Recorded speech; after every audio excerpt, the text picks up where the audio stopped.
bem-vindos ao canal Vozes da Educação. Hoje, mais uma entrevista enriquecedora. Nós vamos conhecer o Denis e a Luana, um casal de brasileiros que mora nos Estados Unidos e vai nos falar um pouco como é a educação norte-americana. Tudo bem com vocês? Tudo bem. Eu quero agradecer a participação de vocês no meu canal, tá? E a primeira pergunta seria: como foi a adaptação na época quando vocês chegaram aí nos Estados Unidos? Então, foi em 2016, né? E já fazem 4 anos. E na época a gente mudou eu mudei para Massachusetts, que é um lugar com bastante neve, bem frio, né? Hoje, atualmente, a gente está morando na Flórida, em Orlando, então é bem diferente o lugar. Mas a adaptação é super simples, assim, foi super natural, um processo bem natural. Vocês têm filhos, né, estudando aí. Qual a idade e a série que eles estão? O Nicolas tem 9 anos e tá, que série? Ele vai para o 4º ano. E a Sophie tá no daycare, né? Que seria uma escolinha, uma creche, né? Uma pré-escola. Uma pré-escola. Ah, sim. E na época que Ela tem 1 ano e 6 meses. Ah, sim. E na época que vocês chegaram aí, qual a documentação que vocês tiveram que providenciar para a matrícula das crianças? Foi o passaporte dele, o meu, carteira de vacinação. O histórico escolar não precisou, porque ele tinha 5 anos de idade, tinha acabado de completar 5 anos, e com 5 anos é onde começa o período de escola aqui, de estudo, assim. E um exame físico, exame de saúde físico feito pelo médico.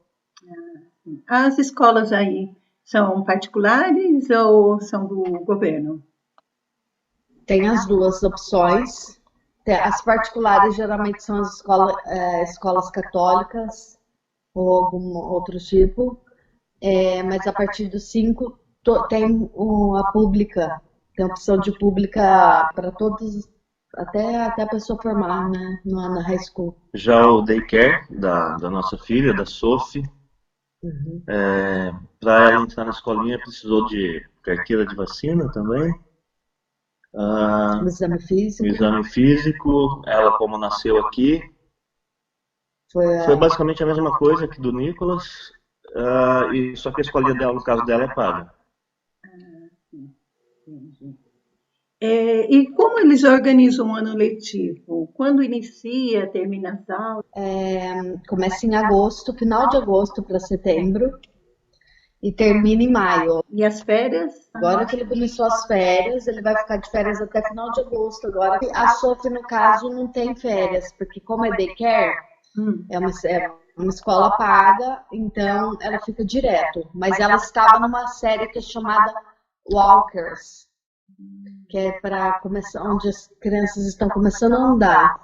E agora ela vai na hora que for em agosto, ela já vai pular para a sala Talker. Ela já está, né? Já está, porque ela já pulou, inclusive, para Talkers, que é quando começa a falar. Quanto tempo o aluno fica na escola? O Nicolas, ele entra... Que era mesmo? 7h30? 7h30. De 7h30, de segunda a terça, das 7h30 às 3 da tarde. De quarta, das 7h30 às 2 da tarde. E quinta e sexta também 7h30 às 3. Aí tinha o after school. E tem o after school que é opcional e também é pago. Aí de quinta ou sexta no after school, aí ele fica até 4 horas. Não, 4 horas. Já a Sophie, ela tem um horário aberto para ela. Ela pode chegar às 7h30 da manhã e ficar até 5h30. Então, entre 7h30 e 5h30, ela pode chegar a qualquer horário e vir embora a qualquer horário. Sim. Aqui no Brasil, a gente tem a avaliação das escolas, a avaliação dentro do município, o estado, temos o IDEB, que é a avaliação federal, e aí parece que também tem uma avaliação essas escolas. Para que serve essas informações? Tem uma avaliação, sim, que é pela pontuação da escola, o que é bem relativo, né, no caso. Por quê? Ele fica disponível num site daquela região. Raio, né? É um count, que eles chamam de count aqui, que é para determinado count de escola, que é um pedaço de ruas, é para determinada escola que vai. Então, os pais, eles pesquisam isso antes de mudar para tal lugar. Então, eles falam, será que compensa morar em tal lugar? Vou dar uma olhada nas escolas, na nota das escolas.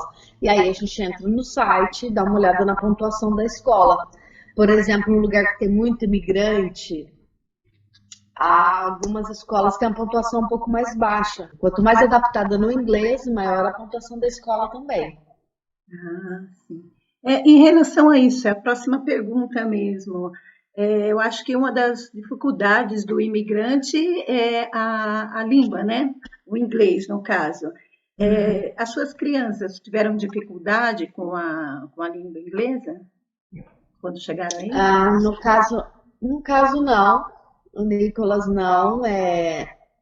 Ele, assim, foi muito natural, assim como eu falei, né, o processo. Quando ele foi no primeiro dia de aula, 2 crianças que vieram recepcionar, não foi a professora que chegou. Oi, eu sou sua professora. Porque ela falava só, né, ela americana, falava só inglês. Então foram 2 crianças que falavam português, filhos de brasileiros. E ela falou, eu sou o Marco, e a menininha falou, eu não lembro, acho que é Kyla, e nós somos do Brasil, e a gente vai te ensinar como que é a escola. E aí ele não ficou com tanto medo, ele se sentiu acolhido, e inclusive, depois de um tempo, chegou a vez do meu filho passar por isso, dele recepcionar outras crianças. Que interessante. Ele aprendeu a língua, foi super rápido, super. Né? Em 1 mês, 2 meses, ele já estava falando inglês completamente bem. E a questão do professor, como eles são tratados aí? Quanto que ganha um professor? Eles são bem formados? Eles sempre estão fazendo cursos novos, sempre, de tudo, principalmente na parte de tecnologia, né? O salário médio é de no mínimo 65 mil dólares, de 65 a 70 mil dólares ao ano. Né? E sobre como eles são tratados, você quis perguntar se eles são respeitados? Isso, é que a gente tem um grave problema aqui, né? No Brasil, vocês sabem disso, né? Recebe muitos presentes, nós mesmos sempre, a gente manda sempre que pode, porque tem incentivos, tem dias que a escola, a própria diretoria, a gente recebe ligações automáticas no telefone. Então, quando vai acontecer alguma coisa, que eles querem fazer alguma surpresa para o professor, a gente recebe ligação falando, olha, vai ter um evento, por exemplo, amanhã é aniversário da professora tal. Então, aí todo mundo já leva os presentes para a professora, fazem tudo uma surpresa. Ou então eles organizam teve uma vez que organizaram a entrada de flores para a professora do Nicolas, onde todos os alunos estavam tipo num corredor com flores esperando ela, né? Quem não levou, a escola disponibilizou para alguns pais que esquecem, né? E tudo, para a criança poder entregar a flor também. Então todos ficaram numa fila. E entregaram, a professora quando entrou, já estava todos os alunos, entregou as flores, coisas bem diferentes. É uma relação de carinho. Muito carinho. Piquenique organizam, são surpresas que emocionam o professor sempre, sempre. E na questão da avaliação, como os alunos são avaliados na escola americana? São provas, são testes? São pontuações que depois determinam uma letra, no caso, por exemplo. No começo já sai uma lista de livros. Por exemplo, cada livro tem uma pontuação, 5 pontos, 10 pontos. 3 pontos. É a critério do aluno decidir se vai ler ou não. Tudo, sempre. Desde o começo, a pessoa tem liberdade de fazer ou não. Só que é um histórico que vai ficar até a faculdade. Para uma possível aprovação numa faculdade, é avaliado o histórico dele inteirinho, em todo, desde o primeiro ano aqui. Então, existem os programas de bolsa, onde as pessoas melhores, mais bem avaliadas, inclusive em esporte, tudo, podem ser aceitos com bolsa, oferecido bolsa, mas não existe escola pública, só particular.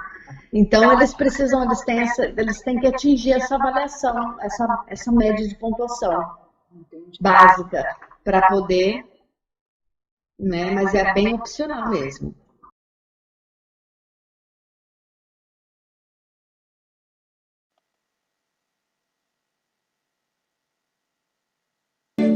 Minha mãe mandou lembranças. Quero conhecê-la. Acha que ela vem no fim de semana dos pais? Não, se eu estiver fora. O quê? Do que está falando? Candy, você faz 3 horários. Eu tenho problema só com 1. Problemas? Yale é muito pra mim. O que eu tô fazendo aqui, afinal? Você ganhou uma bolsa. Foi o terceiro na sua classe. E todos aqui se graduaram.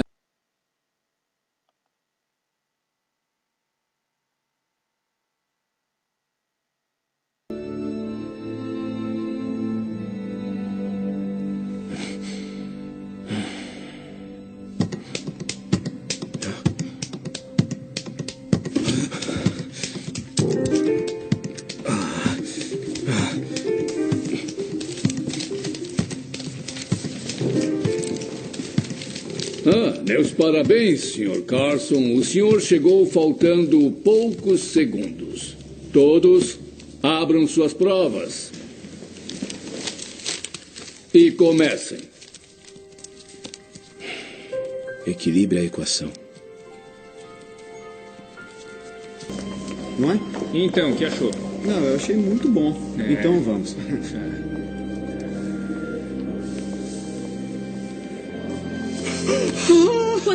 Quanto? Eu tirei A.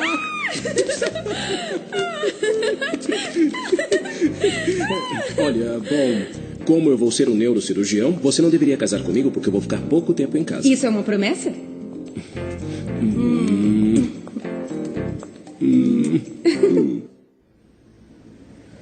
O Johns Hopkins aceita apenas 2 alunos por ano para residência em neurocirurgia. Esse ano temos 125 inscritos. Então, por que acha que devemos aceitar? Eu tenho boas notas e excelentes recomendações. Como todos os outros também têm. O Johns Hopkins é a minha primeira escolha. Não, é a minha única escolha. Você é confiante?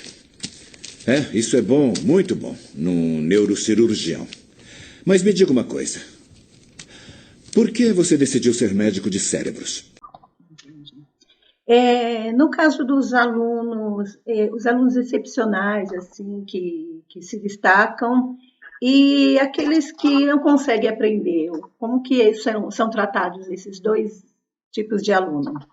Já aconteceu agora no final do ano com meu filho, no final do ano com meu filho lá na Califórnia, nós morávamos.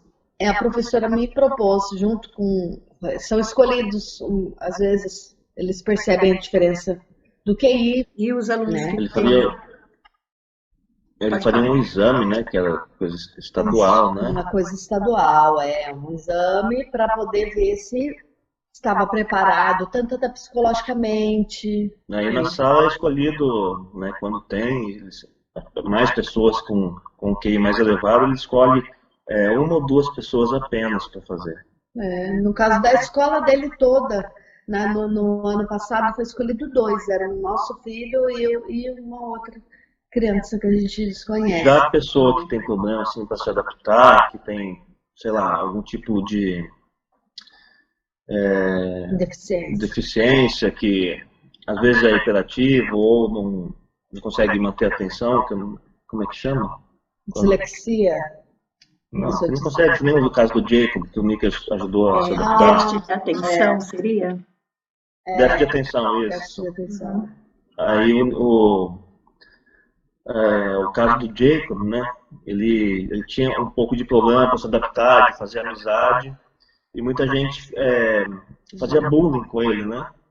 E o Nick, percebendo essa situação, ele ajudou o Jacob a se adaptar à turma, a fazer amizades, onde a turma, a sala passou a gostar do Jacob. Então, acho que quando tem algum tipo de situação assim, no caso do Jacob, o Nick ajudar a criança. Ele, porque aqui quando a pessoa não fala inglês é visto como deficiência. Quando a criança não fala inglês é uma deficiência. Cada estado também trabalha. Aqui na Flórida, o que me explicaram é que eles separam de classe. Colocam todos os imigrantes em uma classe até poder estar bem adaptado ao inglês. Em todos os outros lugares que nós passamos, que foi na Califórnia, em Massachusetts, não. A criança já entra diretamente na sala de aula lá.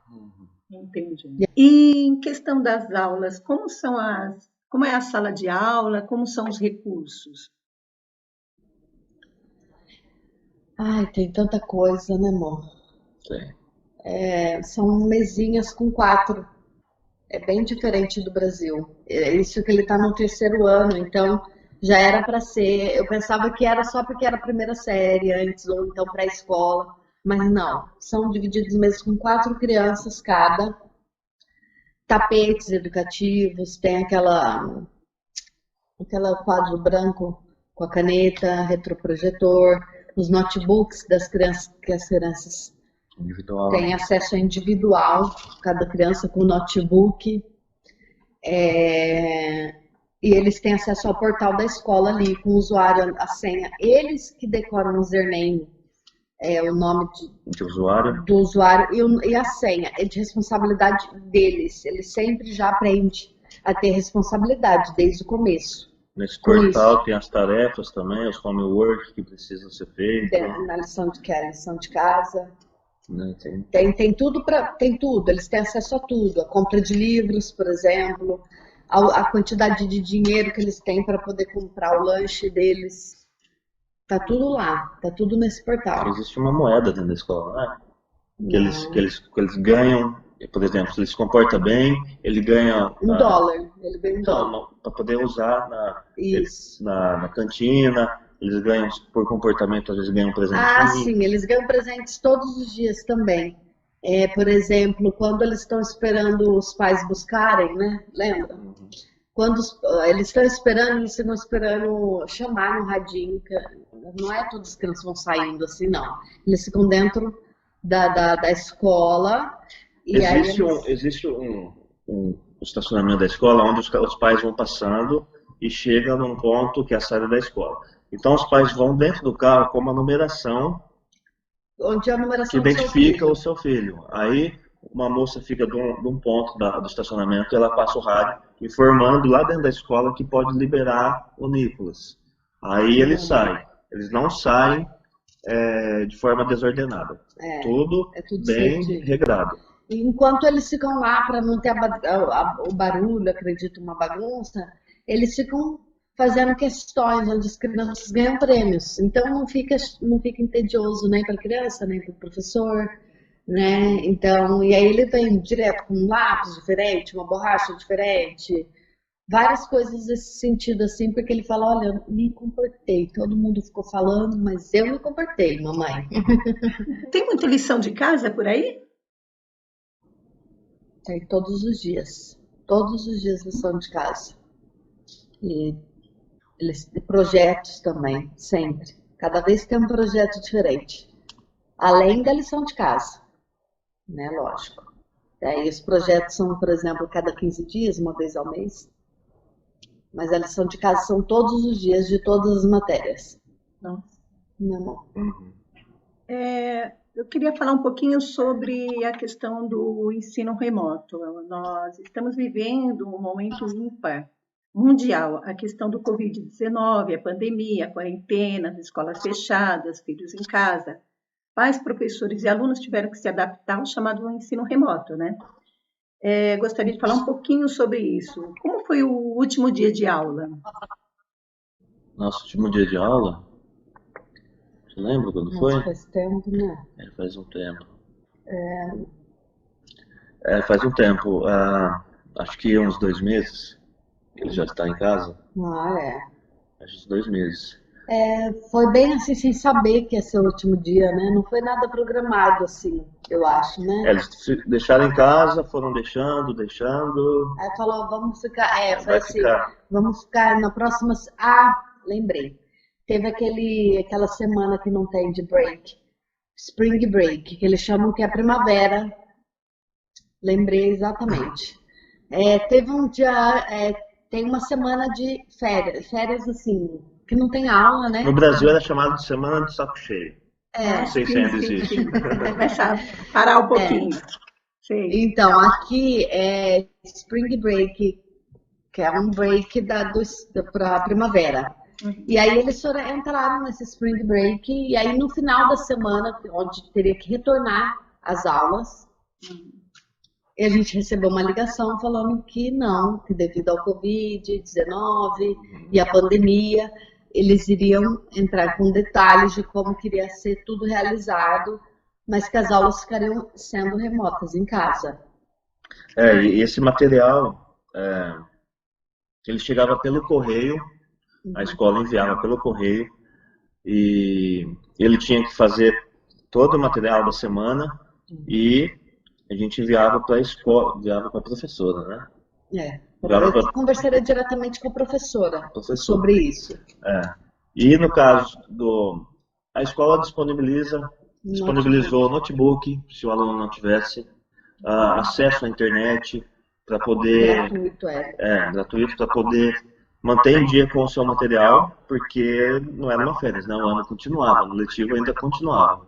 Além dos lanches e comidas das crianças também, que disponibilizam para quem foi afetado bastante pelo Covid, né?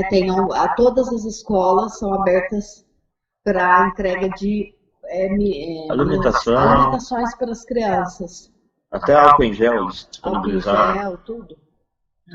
Tudo para as crianças. E eles têm a plataforma de ensino, né?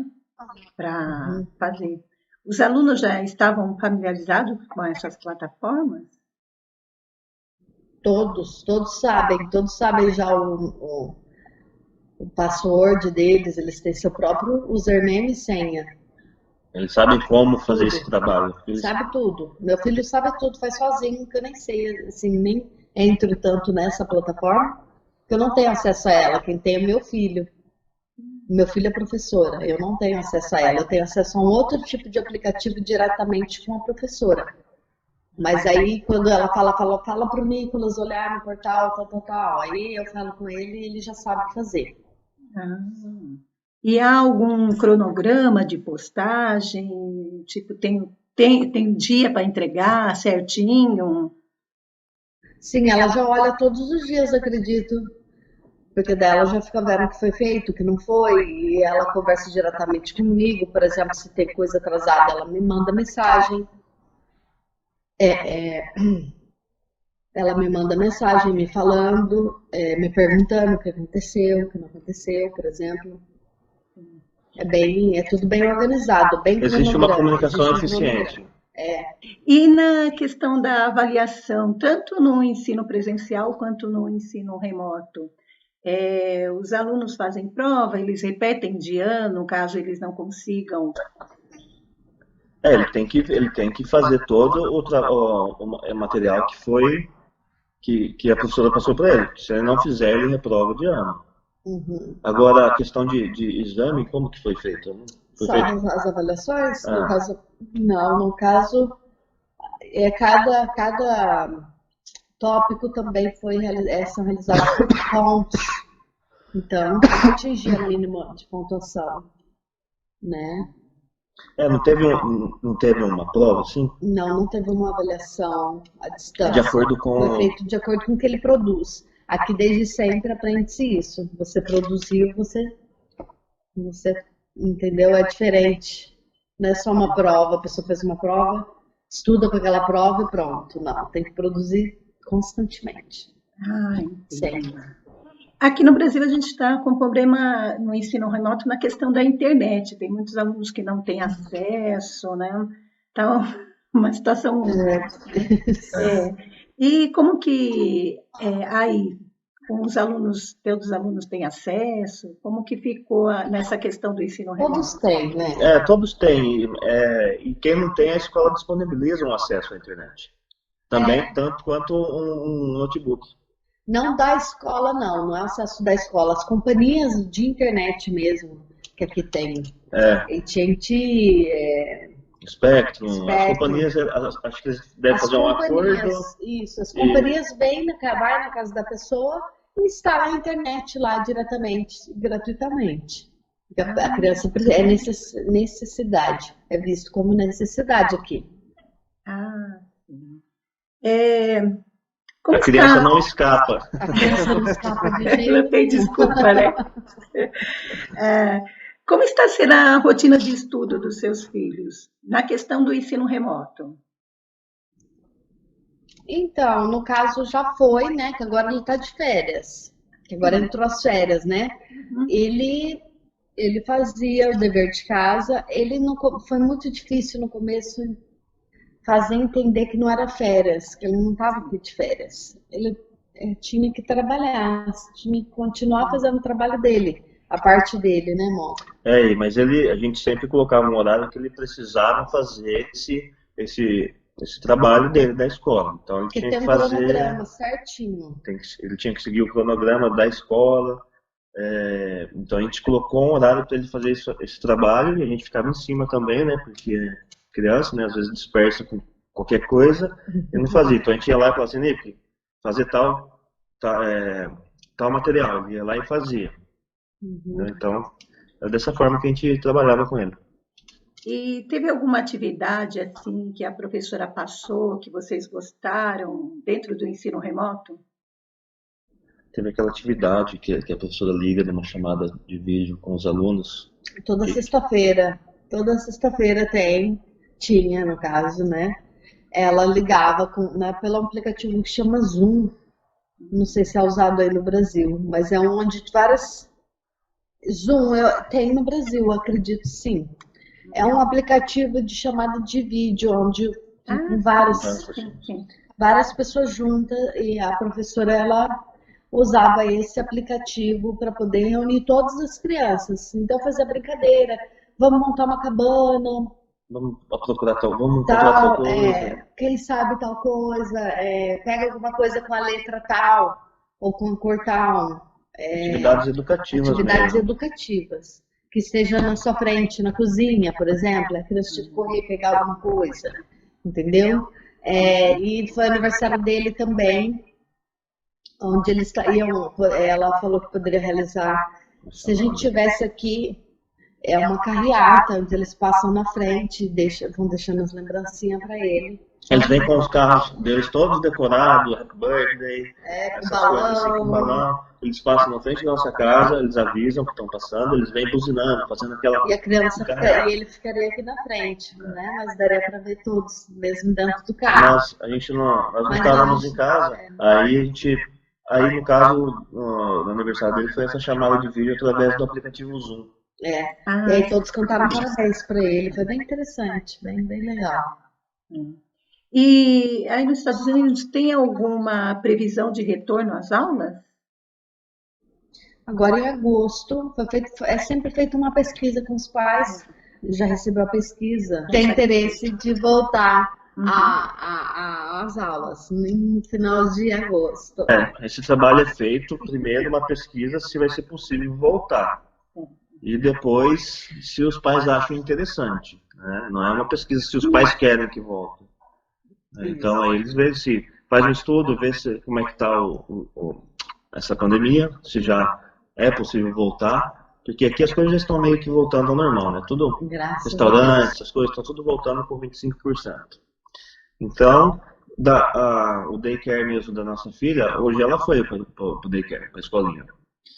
Mas antes eles fizeram uma pesquisa com os pais também, perguntando o que nós achávamos de voltar à escolinha. Só que voltando com todas as medidas de segurança. Sim. né? Hoje, por exemplo, para deixar nossa filha no daycare, primeiro, a mulher que for recepcionar não pode entrar na escolinha, né? A pessoa vai recepcionar na porta, aí ela, né, viu a temperatura. Tira a temperatura antes daquela maquininha.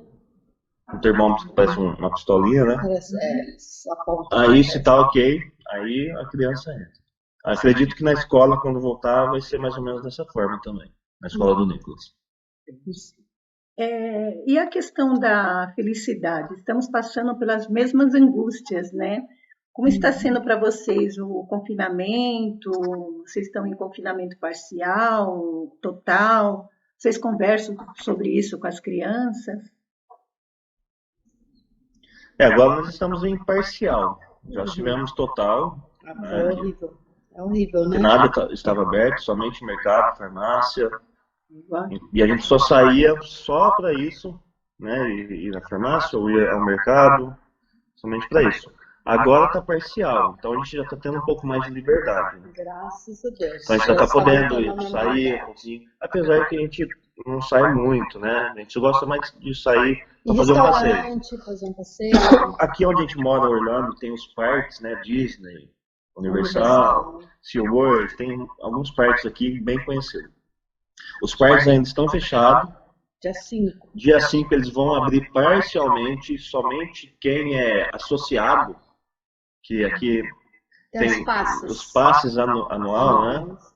Então, somente essas pessoas vão ter acesso. É um teste, né? Vamos dizer, para ver se vai funcionar, se vai ser legal, se não vai ter problema. Então, o nosso isolamento agora passou a ser parcial. Graças a Deus. Graças a Deus. Só queria concluir a sua pergunta. Você perguntou também se a gente conversa com as crianças sobre isso, né? A nossa filha Sophie tem 1 ano e 6 meses, então não tem muito o que conversar, né? Ainda não entende sobre isso. O Nicolas já entende, tem medo, a gente conversa com ele, ele acha que se ele sair no começo, né?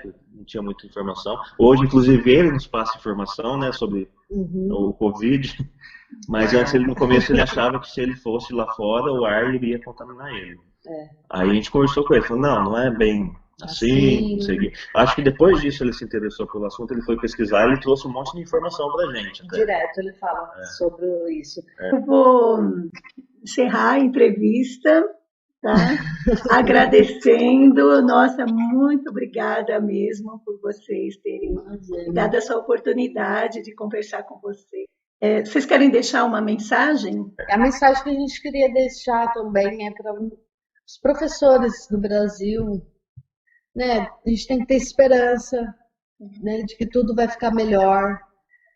Os próprios pais que estão assistindo, né? Pode se conscientizar em poder incentivar mais isso, né? E não somente proteger o filho, também é cuidar. Um beijão para a mãe dele, para a Rose, que está assistindo com certeza. Beijo para você também, obrigado pela oportunidade. Vou agradecer sua presença. E o canal faz parte de um projeto da escola pública, onde pretendo documentar a educação no Brasil e no mundo. Se você gostou, inscreva-se e deixe no comentário quem você gostaria que estivesse aqui comigo.